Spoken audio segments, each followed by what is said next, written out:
12 கோத்திரங்களை குறித்து நாம் பார்க்கும் பொழுது இந்த 12 கோத்திரங்களிலே 10 கோத்திரங்கள் வடக்கே இஸ்ரேல் தேசமாகவும் 2 கோத்திரங்கள் தெற்கே யூதா தேசமாகவும் பிரிந்து ஆட்சி அமைத்து வாழ்ந்து கொண்டிருக்கிறார்கள். ஹல்லேலூயா.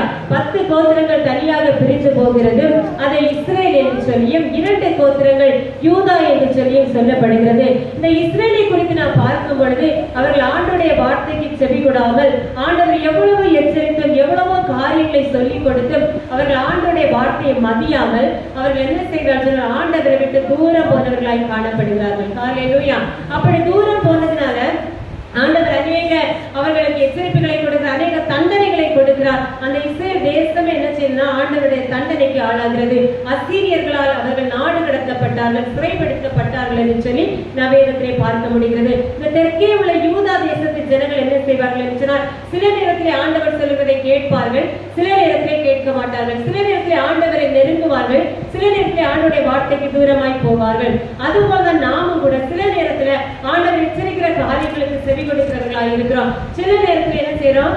அந்த வார்த்தை ஆண்டவர் தான் பேசுறாரான்னு தெரியாம அவருடைய வார்த்தைக்கு செவி கொடாதவர்களை போல போகிறோம். அவர்களுக்கு நடந்தது என்ன தெரியுமா? அந்த யூதா தேச ஜனங்கள் ஆண்டவருக்கு செவி கொடுத்தும் செவி கொடாமலும் வேறு தெய்வங்களை அவர்கள் பின்பற்றி போனதுனால அவர்களை ஆண்டவர் பாபிலோனியர்கள் கையில விற்று போட்டு ஆரம்பிச்சதை வேதத்திலே நாம் அழகாய் பார்க்க முடிகிறது. அப்படியானால் ஆண்டவருக்கு பிரியமில்லாமல் ஜீவிக்கும் பொழுது ஆண்டவர் அநேக தினம் நம்மை எச்சரித்தும் ஆண்டவருடைய வார்த்தைக்கு கீழ்ப்படியாமல் நாம் நம்முடைய மனம் தோன்றின போல நம்ம வாழ்ந்தோம் என்று சொன்னால் அவர் என்ன செய்வார்? நம்மை விட்டு விடுவார். ஹல்லேலூயா.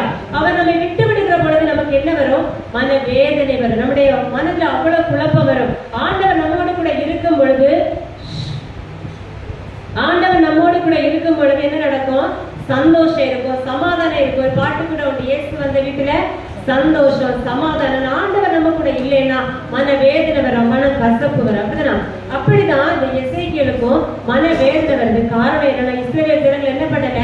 ஆண்டவருடைய வார்த்தைக்கு செவி கொடுக்கல. எசேக்கியேல் நிறைய தீர்க்க தரிசனங்களுக்கு சொல்றாரு, ஆண்டவருக்கு முன்பதாக அவர் செத்தவனை போல விழுந்து கிடக்கிறார். ஆண்டவர் சொல்றாரு காலூற்றி நில்லுன்னு சொல்றாரு. அப்படிதான் எசேக்கியேல் எல்லாமே நம்ம படிச்சு பார்க்கும்போது அங்க ஆண்டவருடைய அன்பு எப்படிப்பட்டது, ஆண்டவர் எப்படி நமக்கு செவி கொடுக்கிறவராய் இருக்கிறார், அவருடைய அரவணைப்பு எப்படி இருக்கிறது.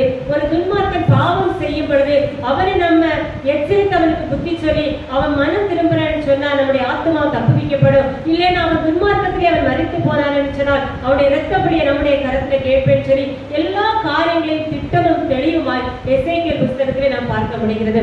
அப்படிதான் இந்த எசேக்கியேல் புஸ்தகம் வேதத்திலே சொல்லப்படுகிற ஒரு பிரதானமான ஒரு புஸ்தகம் என்றும் வேத பண்டிதர்கள் இந்த புஸ்தகத்தை ஒரு பிரபலமான புஸ்தகம் என்று சொல்கிறார்கள். காரணம் என்ன சொன்னால், அங்கே